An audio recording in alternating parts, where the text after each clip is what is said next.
Mortician answers dead body questions from Twitter. And this one is for closing mouths. Kind of cool. Hi, I'm Victor M. Sweeney, and I'm a licensed funeral director and mortician, and this is Mortician Support.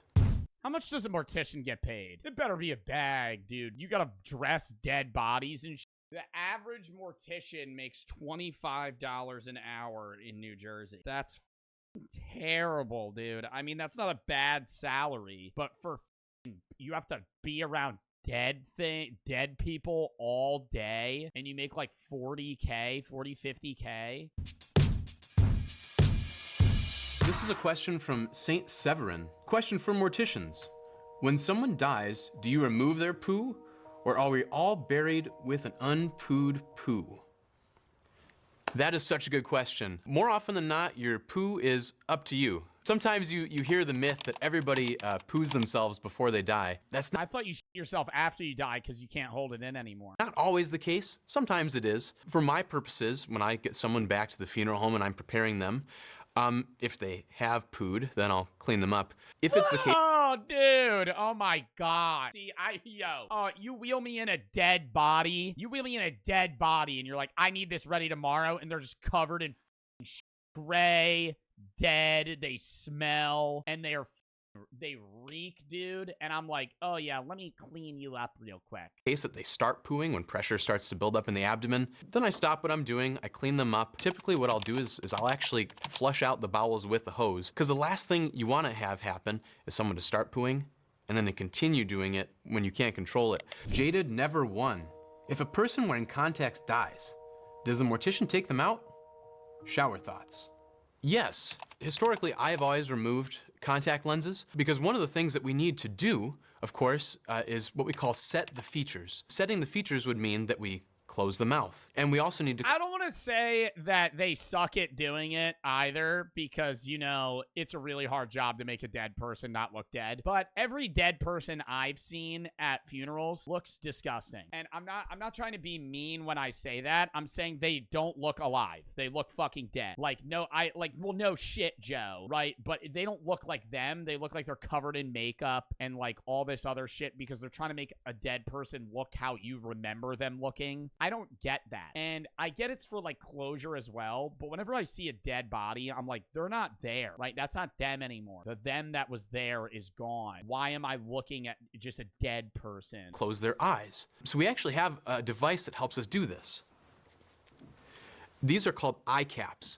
They're essentially spiky contact lenses that fit over the eyes and will actually grip the eyelid when we pull it down over those little burrs there. I typically remove contact lenses because those just get in the way of me doing what I need to do to set their features and provide a decent appearance for the family. Question from Lainey. Will my cat eat me when I die? Possibly. Hopefully. I think the short answer to that is yes.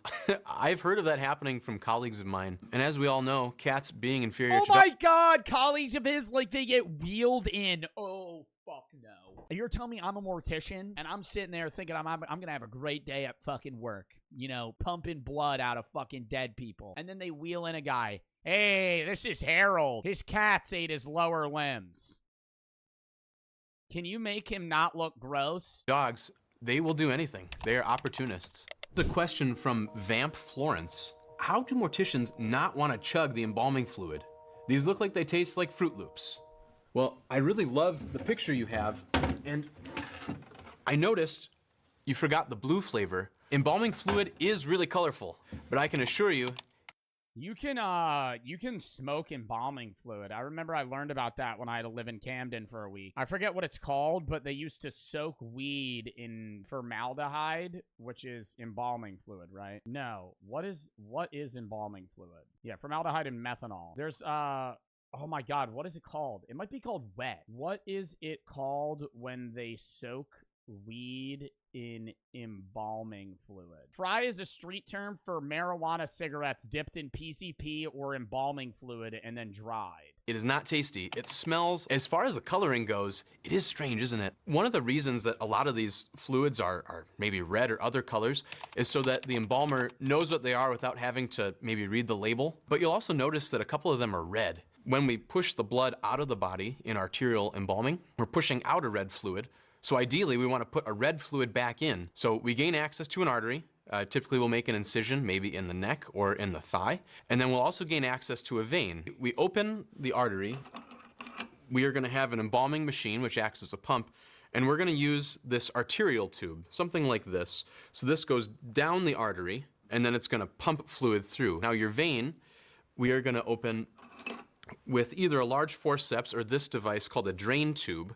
So this goes down the vein, and then when we open it, the blood will pour out the side of our device here. And then we can control how quickly or how slowly we want the blood to leave the body when we have a deceased. Yeah, how much blood I got? How much blood does the average person have? Like 2 gallons? Let's take our guess. How many gallons of blood do you think you have? 1.2 gallons to 1.5? Yo, I would have guessed like maybe upwards of 3.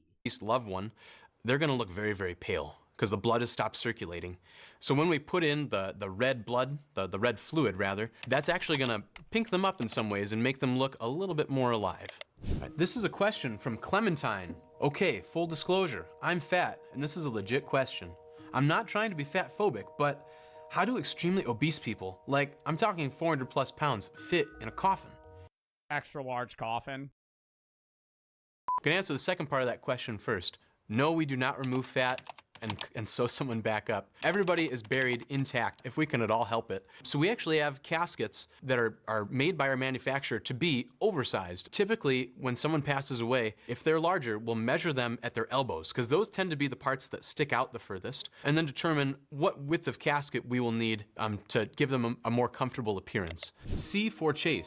Yo, what'd they do before then, though? I mean, they had custom-made ones, but I doubt they ever just, like, wedged someone into a coffin that they didn't fit in. Do morticians put chapstick on the bodies, or are they just sitting there? Casket open, lips cracked out. That's actually a great concern of ours, is drying out. Not just the lips, but after you die, of course, your body is not producing any oils. Oh, Jesus Christ, dude. Just put me in an urn. Put me in an urn and then throw my ashes in the fucking woods, dude. Why are we going through all this? Where you gotta pay a guy to fucking dress me up and I'm dead, right? What the fuck? I don't understand it. And then it's probably expensive shit. You gotta buy a coffin, which costs like fucking 10 grand probably. You gotta pay to put me somewhere. I'm dead. Burn me, put me in a fucking urn, and then throw me in the water. So your skin can get quite dry. You want to be cremated? Yeah. But as of right now, I don't see a point in me getting buried. I'm gonna rot. You're either gonna get burnt and all your shit's gonna get thrown into ash, or you're gonna rot. You're gonna be bones, and then you're just gonna die where you're dead, and then your bones are just gonna also wither and be gone. At some point. We actually have a heavy face cream. And at some point, we're gonna run out of space for fucking coffins. You know, how big can a goddamn graveyard be?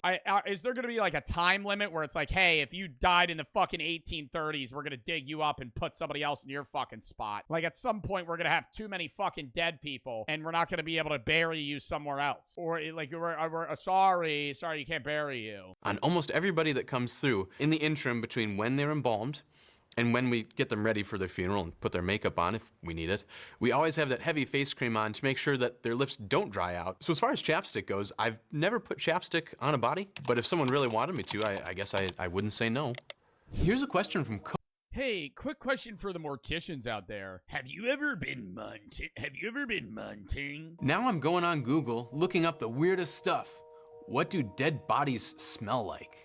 Dead bodies. And how you dress a dead guy? Like, do they hang them up like a clothing hanger, or like how you get in the pants on a dead dude? Rotting anything smells awful. We are hardwired to think that dead human bodies smell bad, and it's a smell you never forget. I went out to a nice restaurant to have some aged steak, and I couldn't do it. I love this username. This is a question from Future Corpse, aren't we all?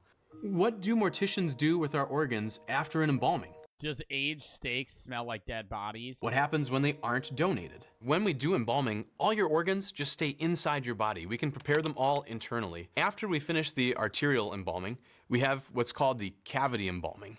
Optimally with the... What, you think they stuff them like a fucking, like a potato sack, dude? You think they fucking cut out your organs and stuff you? Like, what is that called? When you get your dog taxidermied. You think they taxidermied people? The cavity embalming, you're trying to puncture the lungs, the heart, the intestines, the stomach, And then you're also gonna try to shoot for the kidneys too. We actually use what's called a trocar, and I have one here. It's a hollow point spear, essentially. Wait, what was the question? And then you're also gonna try to shoot for the kidneys too. We actually use what's called a trocar, and I have one here. It's a hollow point spear, essentially, and it hooks up to what we call an aspirator. So it's a vacuum, essentially. Insert this in the abdomen, and then try to puncture all the hollow organs, and then the vacuum will actually draw out all those nasty fluids. If you donate your organs, typically organ donations are handled by organ harvesting companies, and they will actually work with a hospital or with me to transport a body where it needs to go, and then they'll harvest the organs, donate them where they need to, and then the body will be returned to me after that whole process is done. Question from Paul Matthews. Do morticians normally just drain the blood down the sink? The short answer is yes. All of our bodily wastes are disposed just like our normal bodily wastes, the sewer system that goes right to the water treatment plant. This is a question from Soggy Emma. Why are coffins so expensive, y'all? Just bury me raw. Well, Soggy Emma, that is... Yeah, why didn't we just throw motherfuckers in the dirt? Why? What is the point of a coffin? There has to be a historical thing. Why don't you just dig a hole and go... toss him in? Is definitely... It'd crush us? You're dead. Definitely an option. You can be buried in the ground without a casket. A lot of funeral homes put substantial markups on their casket. And I think it's just a way to collect money on the tail end of a service. But just like a furniture store, which would maybe mark up their kitchen tables 4 times what they actually cost, I would guess that most caskets are marked up probably 1.5 to 2 times what the wholesale cost is. This is a question from Tiny Rain. Do morticians put a bra on you? If so, I would like my rotting corpse to not wear a bra, and would like my ghost to be wandering braless with poking nips. Well, Tiny Rain, I don't know if there's much I can do about poking nips, but we do put bras on if the family requests. And the reality is, I've probably put on more bras than I have taken off in my life. That answer your question? What family member is going, yeah, she needs to be braless. Yeah, make sure you pop that sucker off. Make sure you pop that sucker off before the funeral, okay? I just need you, you'd be surprised, but why? This is a question from Leonard de Montague. Does a mortician feel just as sad as a normal person when someone close to them dies? The short answer of that is yes. That was one of the things, actually, I myself really worried about when I got into this profession. Because I'm also assuming a mortician would never do a body of somebody they know. Like, if his mother died, do you think he's going to, like, mortician, I don't know what the word is for it, prepare her body? Because at a certain point, when you see a dead body, you almost always kind of go into work mode. What can I do to help this family? What can I do to prepare this body? So I was very concerned when I started doing this that maybe I would start to even think of my own loved ones as something to help or something to fix, and not really take in grief like I used to. For my own family, for loved ones, my own grandpa passed away just a few months ago, and I feel just as sad about that as I think I ever would. It's just a matter of perspective and maybe where you're at the moment. Question from T. What foundation do funeral directors use to make dead people look alive?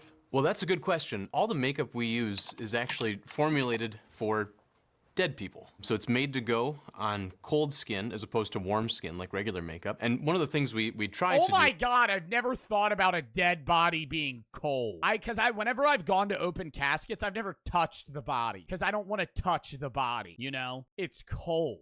Like, ugh. Is not cake people with makeup, but just do kind of light layers so that way their actual skin tone does shine through a little bit. If you've ever— Really? I have? No, I haven't. I mean, do I think one day I will? Yeah, probably. But, I mean, it's not like— Normally when I'm passing a casket of a dead body, I'm not going and, like, feeling them. Or gone to a funeral and maybe you've seen someone in the casket who is caked with makeup. They don't really look like themselves. So one of our goals is to tone that down a little bit, so they do. Question from Lala. Approximately how much does a mortician make? The minimum and the maximum. I really couldn't say what the minimum and maximum are. The average— All right, buddy, just say it. Just say it. I've read in the country is about $65,000. The max? Oh, the average. I was gonna say, brother, max 65K. A year. And talking to my other friends and colleagues, that seems to be about the average for my area as well. Opia Dana. Do you tip a mortician? What percent on the bill do I tip the mortician when he flips the Starbucks-styled iPad tablet towards me and it says 18, 20, and 25%? Is it rude if I hit no tip? Is the mortician more likely to try and steal shit from my family member's dead body? Question mark. Can you get half your body cremated and the other half buried? Do morticians do that? Asking for a friend. Why would you want to asking for a friend? Why does your friend want to know if half his body could get cremated? I have never done that, and I've never had anybody ask. I guess I could see. Hey, can you burn my lower half but keep the upper half in the grave? Happening if you really wanted to, you would have to have a disposition permit that would have cremation and burial, and I guess we'd probably have to sign a waiver to cut someone in half. But maybe the bigger question would be, what half are you going to cremate and what half do you bury? That's not a better question. Why? That would be, okay, I feel like it's an obvious answer to that. What half do you cremate? What half do you bury? You would obviously cremate your lower half. That would be really fucking weird if you cut and cremated your top half and then the open casket funeral was just a pair of legs. Like just legs, literally just legs and maybe the start of a torso. This is a question from That Doodle Bunny. How do morticians handle their jobs without becoming emotional wrecks? That is a good question. Most morticians I know are pretty normal people. There are times where it's emotional, so you do feel it, and there are maybe days you come home where you just feel done and you don't want to work or maybe do what you're doing anymore. But I think the fact that you can actually help people on my side of the desk, on this side of things, there are things that you can do that maybe nobody else can do. You can provide a chance for a mother to see her son one more time. It's those kind of things that keep you going in those hard times. This question is from Not Waving. How do you dress the deceased? It really is for the other people. Like, the idea of an open casket funeral, it's not even for the person that's dead. It's just, obviously, because they're dead, but it is oh, I get to see them one more time. I haven't seen them in a year and they die. I have theories. Well, I would love to hear what your theories are, but really it's fairly simple. You're just gonna work their arms through, just like you dress a baby, maybe. Oftentimes, if we have someone maybe very large that we can't move very well, or maybe someone who... we get a forklift, and then I get my friend Rick to help me wedge their pants on. Has outgrown their clothes, or maybe their clothes are too big, will oftentimes make cuts down the back and simply drape it over the front and tuck it under the back, maybe sew it in a couple places, so that way it sits right on the person and doesn't look like an overlarge tent or squeeze them into their clothes like a sausage. This is a question from Trap Jason. Why don't we bury people vertically instead of horizontally? They are already dead, so why does it matter? We could save so much space. That is a great question. I think a lot of it has to do with practicality.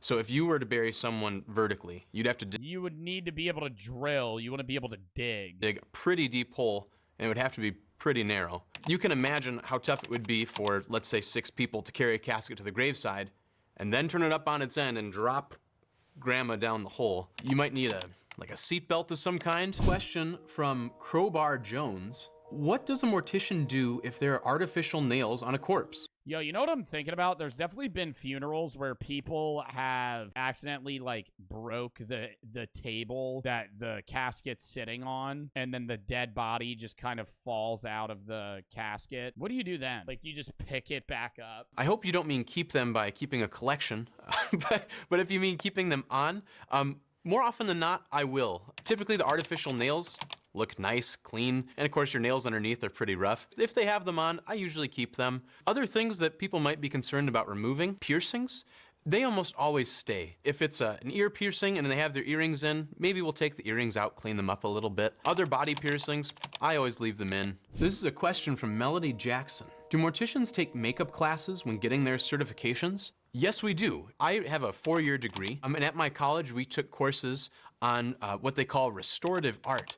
So this would include things like makeup and coloring, but it would also include things like putting people back together after accidents, sculpting an ear. What college gives you a 4-year degree to be a mortician? And then, like, are all the classes just hands-on? I feel like I didn't even know you needed a degree to be a mortician. I thought there would be, like, a morticianary school. If someone has lost an ear. Lip boy.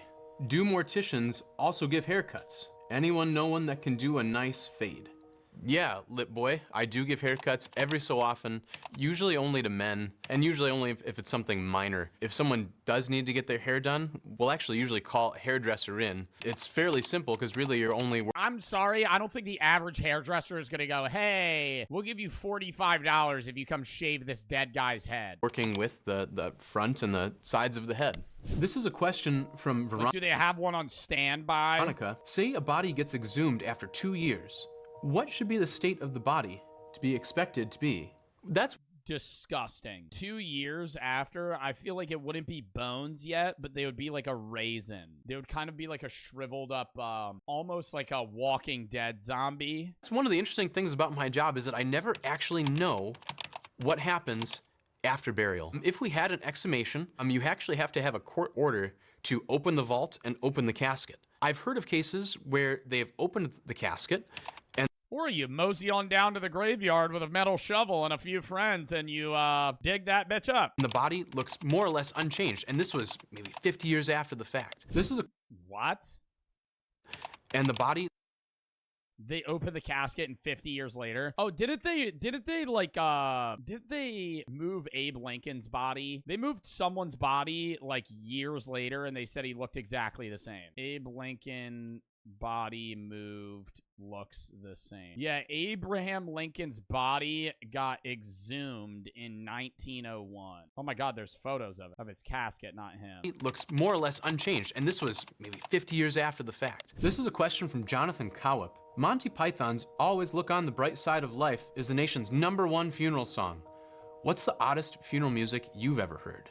I haven't heard too many strange funeral songs myself, but I do have this dream. I have a friend, and I told him if he passes away before I do, I'd really like to sing On Eagle's Wings, but like the Swedish Chef from the Muppets. It would sound like this. You had real initiative, the lead, everybody. You want to sing that for your dead friend. If your friend dies before you, you're requesting that while you're crying because your friend's dead, you get up on stage in front of his whole family and go, Muppets.